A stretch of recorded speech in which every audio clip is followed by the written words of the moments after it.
तो आज हम स्टार्ट करने जा रहे हैं book 1 chapter 3 goodwill and nature of valuation. Book 1 majorly partnership को डिवोटेड है और साथ में एक नॉट फॉर प्रॉफिट ऑर्गेनाइजेशन का चैप्टर है, that is chapter number 1। Second chapter हमने कर लिया, अब ये थर्ड आ गया goodwill and nature of valuation. इस हेडिंग में हम क्या क्या पढ़ेंगे? मीनिंग ऑफ गुडविल, एक मिनट रुकिए आप लोग। हाँ, इसके बाद characteristics and features, nature of goodwill, need of valuing the goodwill, goodwill क्या है, अभी पूरी चीज समझेंगे। फिर ये फैक्टर्स और क्लासिफिकेशन, इतना पोर्शन अभी हम इसमें कवर करने जा रहे हैं। ये मेजरली थ्योरी वाला पोर्शन है। और चलिए हम शुरू करते हैं। सबसे पहले एकदम सिंपल वर्ड्स में आप ये समझिए कि गुडविल क्या है, गुडविल हम किसे कहते हैं। गुडविल बेसिकली आपके बिजनेस का रेप्यूटेशन है जो आपने अपनी मेहनत से, अपने एफर्ट्स से, अपनी सर्विसेज से, अपने बिहेवियर से,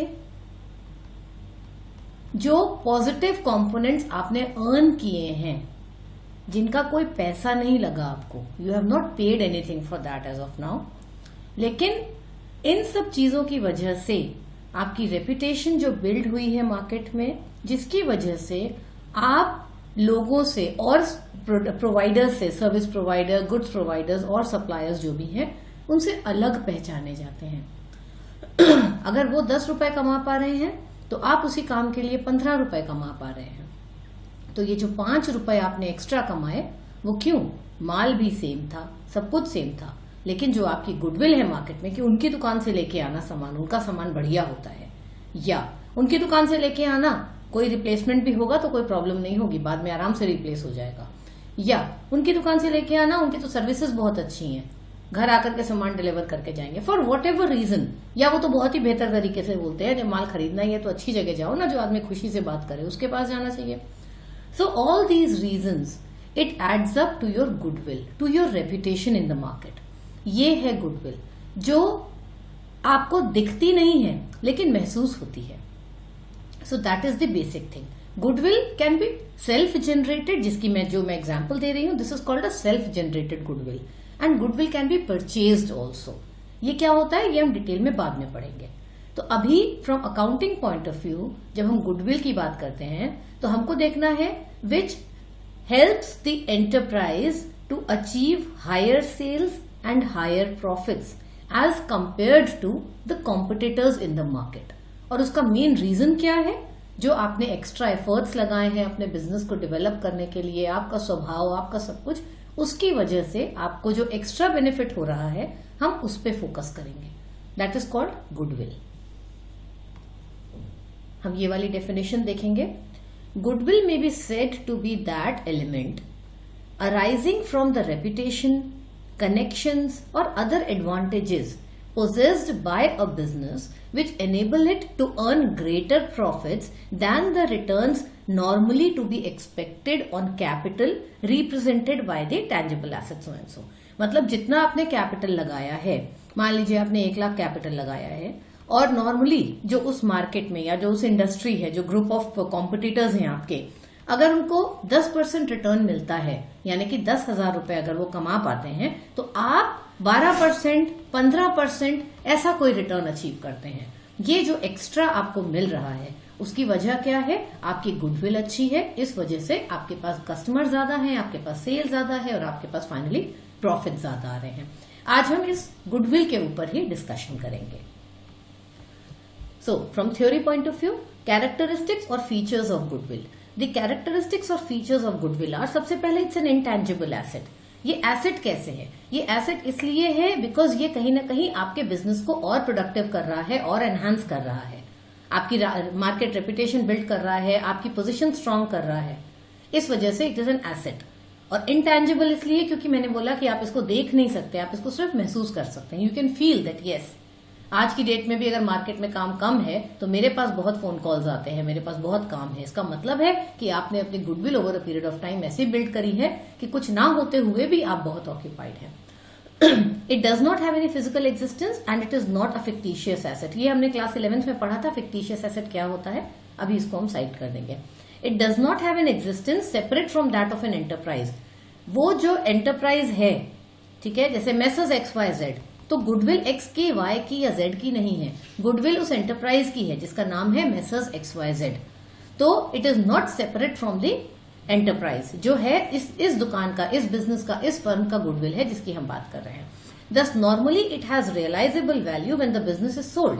इसका मतलब क्या हुआ, अगर मेसर्स XYZ के जो पार्टनर्स हैं X, Y और Z, ये अपना बिजनेस किसी को बेच देते हैं, तो अगर बिजनेस उठ करके बिक गया तो गुडविल भी साथ में चली गई, क्योंकि जो सारा क्रेडेंशियल्स हैं, जो क्रेडिबिलिटी आपने क्रिएट करी है, वो इस बिजनेस के लिए की है। तो जब वो बेचा जाता है तो बिजनेस भी बिक जाता है। मैंने अभी आपके थोड़ी देर पहले 2 टर्म्स यूज किए थे, एक मैंने बोला था सेल्फ जनरेटेड गुडविल और दूसरा मैंने बोला था परचेज्ड गुडविल। इस परचेज्ड गुडविल को मैं एक बार यहां एक्सप्लेन कर सकती हूँ। XYZ की बैलेंस शीट में जब वो अपना बिजनेस बेच रहे थे, मान लीजिए ABC को बेच रहे हैं अपना बिजनेस, तो जब वो बेच रहे हैं तो उनकी जो एसेट्स की वैल्यू है, वो एसेट्स की वैल्यू है 2 लाख रुपए। नेट एसेट वैल्यू मतलब एसेट माइनस लायबिलिटी है उनकी 2 लाख रुपए। लेकिन उन्होंने बोला कि हम ABC से 5 लाख रुपए लेंगे बिजनेस बेचने का।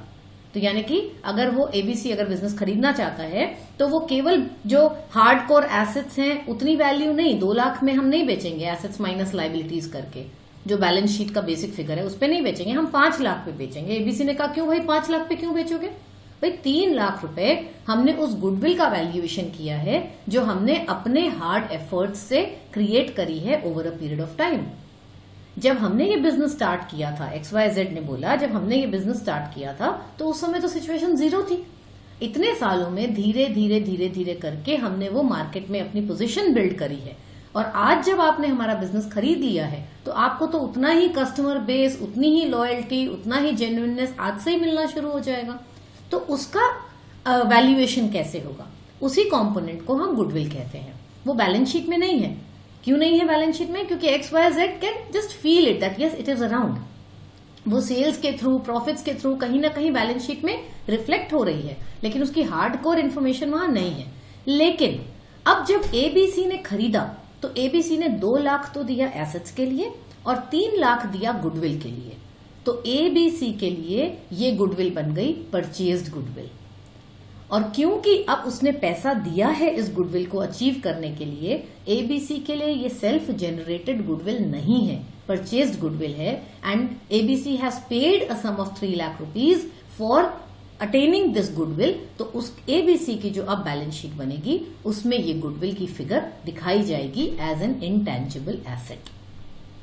तो ये फर्क है परचेज्ड गुडविल और सेल्फ जनरेटेड गुडविल में। सेल्फ जनरेटेड गुडविल आप महसूस कर सकते हैं, लेकिन आप उसको बुक्स ऑफ अकाउंट्स में नहीं ला सकते। क्यों? क्योंकि उसका कोई पैसे का कोई मोल ही नहीं है, आपने उसको कहीं पेमेंट किया ही नहीं, उसमें कोई कैश ट्रांजैक्शन लगा ही नहीं है। लेकिन जैसे ही परचेज्ड गुडविल पिक्चर में आती है तो वहां पर क्योंकि हमारा पैसे का आदान प्रदान हुआ है, sum money has been paid to achieve that goodwill, इस वजह से वो बुक्स ऑफ अकाउंट्स में बैलेंस शीट में एज एन इंटेंजिबल एसेट आ जाती है। ठीक है, आगे चलते हैं। It helps in earning high profits. हम पढ़ रहे थे characteristics and features of a goodwill. ठीक है, goodwill helps you in earning high profits because जितना काम मार्केट में है उसका मेजर पोर्शन आपके पास आ जाता है, क्योंकि आपकी सर्विसेज से लोग खुश हैं, आपके बिहेवियर से खुश हैं, और जो हमने पहले पॉइंटर्स डिस्कस किए, तो ज्यादा सेल होगी तो ज्यादा प्रॉफिट होगा। It is an attractive force which brings in customers regularly to the place of business. उनके पास चलते हैं, उनकी गुडविल बहुत अच्छी है, मतलब उनका माल बहुत अच्छा मिलता है, सामान बहुत अच्छा मिलता है। ये क्या है? ये गुडविल है। This is just a word of mouth advertising that is happening because you have been putting in so much efforts over a period of time. Next, it comes in to existence due to various factors. अब क्या क्या factors हो सकते हैं? Locational advantages. आप mall जाते हैं, क्यों जाते हैं मॉल? आपको गाड़ी खड़ी करने की जगह मिलती है वहां आराम से, आपको वहां फूड कोर्ट मिल जाता है, favourable contracts, brands, trademark, patent, market reputation. तो ये सारे फैक्टर्स ऐसे हो गए कि आपको कोई भी फैक्टर्स हो सकते हैं गुडविल को लेकर के। मैं जनरली इन फैक्टर्स पे विश्वास नहीं करती। मुझे पर्सनली लगता है कि जो आपके एफर्ट्स हैं, जो आपको कट अबव द रेस्ट बनाते हैं, बाकियों को अलग और आपको अलग खड़ा करते हैं, बेसिकली वो चीज है जो आपकी गुडविल में कॉन्ट्रीब्यूट करती है। Next, value of goodwill is subjective as it depends on the assessment of the valuer. Subjective का क्या मतलब हो गया कि जो वैल्यूअर है, जो आंक रहा है, जो वैल्यू करना चाह रहा है आपकी गुडविल को, वो किस हिसाब से वैल्यू करेगा ये उसके ऊपर डिपेंड करता है। उसकी नजर से क्या दिख रहा है ये उसके ऊपर है। So it can not be quoted that goodwill is of rupees इतना in case of a self generated goodwill, but in case of purchased goodwill definitely 3 lakh रुपए दिए हैं तो गुडविल 3 लाख की, यह बात खत्म। लेकिन जो सेल्फ जनरेटेड गुडविल है उसका valuation it is as per the assessment of the valuer. In the context of partnership, it is the value of share of profit sacrificed by the sacrificing partner. अच्छा, ये point आएगा हमारा जब हम आगे पढ़ेंगे चेंज इन पीएसआर अगला chapter, फिर एडमिशन ऑफ अ पार्टनर। तो इस पॉइंट को भी यहाँ डिस्कस करने से कोई लाभ नहीं है, बिकॉज इसका यहाँ कुछ आपको रिलेवेंस ही नहीं समझ में आएगा। So we leave this as it is. इस पॉइंट में इन्होंने ये बताया कि टैंजिबल और इंटैंजिबल एसेट्स क्या होते हैं। मेरे ख्याल से ये आपको बहुत अच्छे से पता है। टैंजिबल एसेट्स वो होते हैं जो आप देख सकते हैं, छू सकते हैं, महसूस कर सकते हैं। इनटैंजिबल एसेट्स वो होते हैं जिनके बारे में आप न देख सकते हैं, न छू सकते हैं, बस महसूस कर सकते हैं। सो अब हम आ जाते हैं नेचर ऑफ गुडविल पे। ठीक है जी, okay. So it is a valuable intangible asset, आपको पता है। It is amortised over its useful estimated useful life. हालांकि इसका कोई बहुत रेलेवेंस नहीं है क्योंकि पार्टनरशिप में कोई अमोर्टाइजेशन वाले की कोई जरूरत नहीं पड़ती है, but still I will just tell you कि जिस तरीके से टैंजिबल एसेट्स जो होते हैं आपके लैंड वो नहीं होता, डेप्रिसिएट नहीं होता। Building, plant and machinery, furniture, computers, जितने भी टैंजिबल एसेट्स हैं एक्सेप्ट लैंड सिर्फ एप्रिशिएट होता है। ये अपनी नॉलेज के लिए ध्यान रखिएगा। लैंड केवल एप्रिशिएट होता है, डेप्रिसिएट नहीं होता।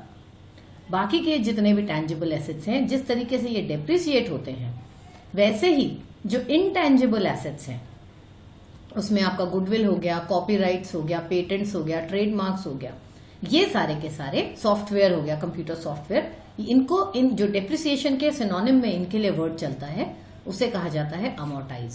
तो क्योंकि ये नेचर ऑफ गुडविल समझा रहे हैं इसलिए इन्होंने समझाया है इस अमोर्टाइजेशन का पार्टनरशिप से कोई रिलेशनशिप नहीं है, क्योंकि हमारे सिलेबस में हमें गुडविल का अमोर्टाइजेशन वगैरह कुछ नहीं करना है।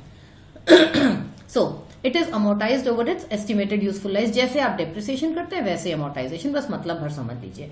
अकाउंटिंग स्टैंडर्ड 26 ये क्या होता है बाद में वो देखेंगे। Intangible assets prescribe that goodwill should not be recognise. अब ये इंपॉर्टेंट है, goodwill should not be recognise मतलब कि entered in the books of accounts unless consideration is paid for it. मतलब दो तरीके के गुडविल, सेल्फ जनरेटेड और पेड परचेज्ड। तो जब आपने कुछ पे किया है मतलब आपने परचेज की है गुडविल, तब वो बुक्स में जाएगी, अदरवाइज वो बुक्स में नहीं जाएगी। Therefore, self-generated goodwill is not recognized in the books of accounts, whereas purchased goodwill is recognized. It is not recognized because its value is subjective. उसका वैल्यूएशन आप नहीं बता सकते कि कितना है। मैंने अभी ऊपर हमने डिस्कस किया था कि जो सोच रहा है वैल्यू करना उसकी नजर से देखो, उसको लगेगा कि बहुत ज्यादा है, दूसरे को लगेगा यार इतना भी ज्यादा नहीं है। ठीक है, काम दूसरों से ज्यादा है, पर इसका ये मतलब थोड़ी कि बहुत ही ज्यादा है, ऐसा भी क्या कर लिया हमने, उखाड़ लिया। So that kind of a thing. और दूसरी चीज, उसका कोई एविडेंस नहीं है, आपके मन में आया, आपने अपने गुडविल आंकना शुरू कर दिया। तो इस वजह से, क्योंकि उसका कोई एविडेंस नहीं है, उसका कोई डॉक्यूमेंट्री प्रूफ नहीं है, it is just that you are feeling that aura of goodwill around you, that's it. तो द अमाउंट नहीं, कोई पैसा, जब तक मॉनेटरी टर्म्स नहीं आएंगे तब तक गुडविल, तब तक बुक्स हमने जर्नल नहीं, तब तक अकाउंट्स में एंट्री नहीं आएगी। हमने डे 1 में, जब हमने 11th में फर्स्ट लेक्चर पढ़ा होगा, हमने यही पढ़ा होगा, whenever there is money there is accountancy. तो गुडविल तो आप महसूस कर रहे हैं, है ना। On the other hand, purchase goodwill is recognized because it is evidenced by way of payment. ये हो गया नेचर ऑफ गुडविल। अब अगर आपको इतने से पैराग्राफ में भी आप पॉइंटर्स निकालेंगे मेरे ख्याल से, तो आप कम से कम 6-7 पॉइंट्स निकाल सकते हैं। कहने को ये सिर्फ 6 लाइन का स्टेटमेंट है, लेकिन अगर आप इसे पॉइंटर्स क्रिएट करेंगे then you can have a good amount to write about it. ठीक है, तो ये कभी मत सोचिएगा कि इतना तो दिया ही नहीं था, इसमें 3 नंबर का क्या लिख सकते हैं। आप लिख सकते हैं, आप पढ़ेंगे ध्यान से तो आपको पॉइंट्स दिखाई देंगे। चलिए आगे चलते हैं। Now, need of valuing goodwill. Goodwill को वैल्यू करने की क्या नीड है हमारे पास में, हमें क्यों जरूरत है, हम क्या कर रहे हैं इस चैप्टर में। हमारे चैप्टर की हेडिंग है nature and valuation of goodwill. Nature हमने पढ़ लिया, गुडविल क्या होता है, गुडविल क्या होता है एज सच वो भी हमने पढ़ लिया, उसका नेचर, उसके कैरेक्टरिस्टिक्स भी समझ लिए, सब देख लिया। अब वैल्यूएशन हमें क्यों करना है। मान लीजिए आप बिजनेस बेचना चाहते हैं, जैसे कि पिछले एग्जाम्पल में 2 लाख का बिजनेस आपने 5 लाख में बेचा, 3 लाख का आपने गुडविल का वैल्यूएशन किया। कहां से आया वो वैल्यूएशन। और ऐसे थोड़ी है कि 3 लाख मुंह से निकल गया तो 3 बोल दिया, 30 निकल गया तो 30 बोल दिया। लेने वाला बेवकूफ तो नहीं है, कहेगा वैल्यूएशन कैसे किया भाई, क्या हिसाब से किया। So that is what we are going to study in this chapter, self generated goodwill का वैल्यूएशन। परचेज गुडविल का तो वैल्यूएशन होता ही नहीं, क्योंकि उसने तो पैसा दे दिया, जितना दे दिया उतनी गुडविल बन गई।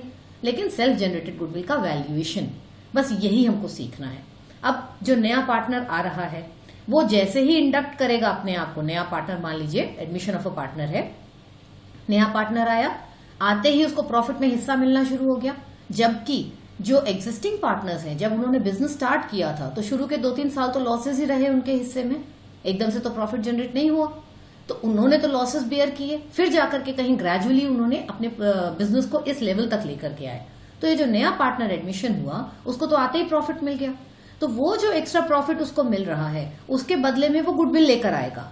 मतलब he will contribute not only towards the capital but also towards the goodwill, because उसको खड़े खड़े ही इनकम जनरेट होनी शुरू हो गई है, राइट? तो वो जो गुडविल लेकर के आएगा, कितना लाएगा, गुडविल का वैल्यूएशन क्या है, क्योंकि सेल्फ जनरेटेड गुडविल है। तो ऐसी और बहुत सारी सिचुएशंस के लिए, और वो क्या सिचुएशंस है वो अभी हम नीचे पढ़ेंगे। तो ऐसी सिचुएशंस के लिए हमें गुडविल का वैल्यूएशन करना होता है, और ये चैप्टर उसी पे पूरा का पूरा बेस्ड है।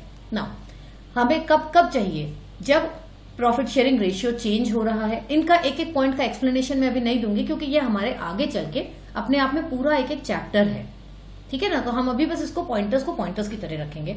ये जैसे मैंने आपको एक एग्जांपल के लिए बता दिया कि एक नया पार्टनर एडमिट हो रहा है। तीसरा देख लेते हैं, जब कोई रिटायर हो रहा है, जब वो जा रहा है बिजनेस छोड़ के, तो वो कहेगा मेरी वजह से जो गुडविल जनरेट हुई है उसका भी तो मुझे शेयर दो।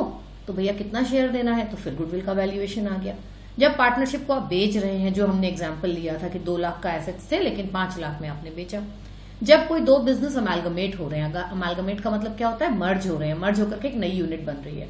मैं जूते बनाती थी, आप मोजे बनाते थे, आपने कहा चलो हम मिक्स हो जाते हैं, हम जूते मोजे इकट्ठा बनाते हैं, है ना। तो क्या हुआ, हम दोनों अमालगमेट कर रहे हैं। तो मेरा अपना एक बिजनेस था, आपका अपना था। तो उनको जब हम मर्ज करेंगे तो कितना हम मनी कॉन्ट्रीब्यूशन क्या रहेगा, मनी वैल्यूएशन क्या रहेगा, वहां उसके लिए जरूरत पड़ जाती है। अगर आप पार्टनरशिप को कंपनी में कन्वर्ट कर रहे हैं, बस ये पॉइंटर्स इनको सब याद कर सकते हैं, काम खत्म हो गया। ठीक है, ये हो गया नीड फॉर वैल्यूइंग गुडविल। तो इस चैप्टर में हमने 2 चीजें पढ़नी थी, नेचर, वैल्यूएशन। नेचर हम समझ चुके, अब हम बात करेंगे वैल्यूएशन की। ये भी प्योरली थ्योरी पोर्शन है कि कौन से फैक्टर्स हैं जो गुडविल के वैल्यूएशन को अफेक्ट करते हैं, मतलब कि कौन से फैक्टर्स हैं जिनके बेसिस पर गुडविल जनरेट होती है, you can say it that way. Efficient management, आपके यहाँ का मैनेजमेंट बहुत अच्छा है, इस वजह से आपका काम अच्छे हो रहे हैं, तो आपको हायर प्रॉफिट्स मिल रहे हैं, लोग आपके बारे में अच्छी बातें कर रहे हैं। सेकंड इज आपकी लोकेशन बहुत फेवरेबल है, मतलब अगर मॉल के ग्राउंड फ्लोर पे पार्किंग के बगल में, जैसे जनरली हमारे यहाँ पर बिग बाजार वहां बना होता है, तो लोग क्या करते हैं, गाड़ी पार्क करते हैं और तुरंत बिग बाजार में घुस जाते हैं। तो फेवरेबल लोकेशन, ऊपर बड़े बड़े स्टोर्स और खुले हुए हैं लेकिन वहां कोई जाता ही नहीं, वो नीचे नीचे से काम होता है, तो इसका एक बेनिफिट मिलता है, ये भी गुडविल को कंट्रीब्यूट करता है। फेवरेबल कॉन्ट्रैक्ट्स, अब कॉन्ट्रैक्ट मतलब क्या हुआ, अगर आपके पास में if the firm has long term contract for sale and purchase of goods at favourable prices, तो अगर आपके पास में लॉन्ग टर्म कॉन्ट्रैक्ट है, इसका मतलब कि आपको 2 साल 5 साल का कॉन्ट्रैक्ट मिल गया कि आप ही सप्लाई करेंगे, तो उसकी वजह से भी आपको एक्स्ट्रा प्रॉफिट जनरेट होगा। तो गुडविल हम वहां बात करेंगे जिन सब रीजंस की वजह से आपको एक्स्ट्रा प्रॉफिट जनरेट हो रहा है, right. Longer establishment of business, जितना पुराना आपका बिजनेस होगा उतनी होगी, अरे ये तो 70 साल पुरानी दुकान है, अरे that kind of a thing. Advantages of patents, normally patents are necessary for the manufacture of production of certain type of articles. A firm which possesses the necessary patents will have a better value for it. मान लीजिए मेरी एक दुकान है और मैं उसमें घी बनाती हूँ, राइट, और वो घी मैं अपने फॉर्मूला से बनाती हूँ, तो अगर मेरे यहाँ का घी किसी को भी खाना है तो वो मेरी ही दुकान पे आएगा, वो कहीं और नहीं जा सकता। क्यों? क्योंकि उसका जो पेटेंट है, उसका फॉर्मूला है, वो मेरे हाथ में है। So that adds on, that gives me an add-on benefit as compared to the other competitors. Access to supplies, when supplies of material are difficult, there will be a high value of goodwill which for a firm which has good arrangements. आजकल जैसे lockdown situation चल रही है, कुछ नहीं आ रहा market में, तो जिस दुकान पर आपको लगेगा कि आपकी मैक्सिमम नीड्स पूरी हो रही है, डेफिनेटली आप उसी से खरीदने जाएंगे। क्वालिटी, डेफिनेट सी बात है, तो बहुत अच्छी है कि it enjoys a good reputation, अगर उसकी क्वालिटी अच्छी है तो। Market situation, if a firm is in a business wherein demand for the product dealt is higher than the supply, अगर आपके प्रोडक्ट की डिमांड ज्यादा है एज कंपेयर टू सप्लाई, तो क्या होगा, आपको प्रॉफिट्स ज्यादा होंगे। मतलब डिमांड ज्यादा है और सप्लाई कम है, तो उस केस में क्या होगा कि जैसे ही माल मार्केट में आएगा उससे पहले ही वो बिकने जैसा हो जाएगा। जैसे कि मोबाइल फोन्स में होता है, मोबाइल फोन अभी लॉन्च भी नहीं हुआ होता और उसकी लंबी लंबी लिस्ट लग चुकी होती है। तो क्या हुआ कि जो लोग मोबाइल फोन्स में डील करते हैं वो डेफिनेटली उनके उनको अच्छा बेनिफिट होगा, बिकॉज इससे पहले कि माल उनकी दुकान पे आए, उनका कैपिटल ब्लॉक हो, उससे पहले ही उनका काम सेल होने वाला। आप चाहिए तो सब लोगों से एडवांसेस भी लेकर के रख सकते हैं कि यार मोबाइल आने वाला है, एडवांस दो पहले, और लोग दे भी देंगे आपको। तो आपका अपना कोई कैपिटल भी ब्लॉक नहीं हुआ और आपका माल आने से पहले ही बिक गया काइंड ऑफ, ठीक है। तो ये सारी चीजें जिनकी वजह से आपको बाकियों से ज्यादा प्रॉफिट मिलता है, उसको हम गुडविल में लिंक करते हैं।